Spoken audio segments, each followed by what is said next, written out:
10 محرم عاشورہ کا دن ہے اور ملک رے یعنی ایران، قاضی کے پاس ایک مانگنے والا آیا، نادار، بال بچے دار، فیملی بھی اس کی ہے۔ کہتا ہے کہ یوم عاشورہ کا واسطہ میرے لیے 10 سیر روٹی، 5 سیر گوشت اور 2 درہم کا انتظام فرما دیجیے۔ قاضی نے کہا کہ ظہر کے بعد آنا۔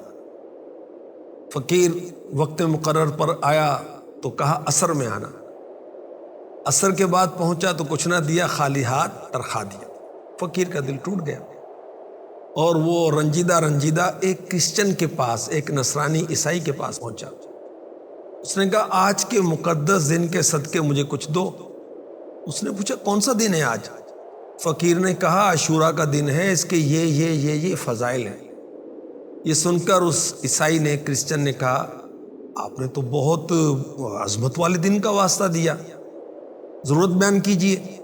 اس نے اپنی ضرورت بیان کی تو اس آدمی نے 10 بوری گندم، 100 سیر گوشت اور 20 درہم وہ اس کو پیش کیے اور کہا کہ یہ آپ کے اہل و عیال کے لیے زندگی بھر ہر ماہ اس دن کی فضیلت و حرمت کے صدقے میں مقرر، یعنی جتنا کہا اس سے زیادہ دیا اور کہا کہ ہر مہینے لے جاؤ مجھ سے۔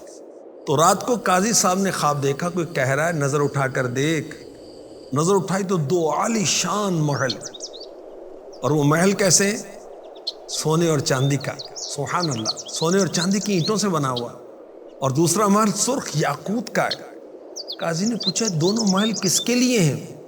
جواب ملا اگر تم سائل کی ضرورت پوری کر دیتے تو یہ تمہیں ملتے، مگر چونکہ تم نے اسے خالی ہاتھ لوٹا دیا، اب یہ دونوں محل اس کرسچن کے لیے۔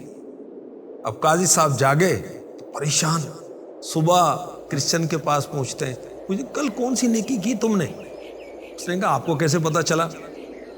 قاضی صاحب نے اپنا خواب سنایا اور آفر کی، پیشکش کی کہ مجھ سے 1,00,000 درہم لے لو، کل کی نیکی مجھے بیچ دو۔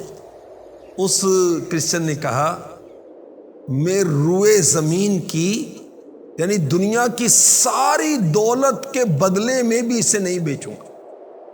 اللہ پاک کی رحمت اور عنایت بہت ہے، یہ کہنے کے بعد کلمہ پڑھ کر مسلمان ہو گیا۔ سبحان اللہ، سبحان اللہ۔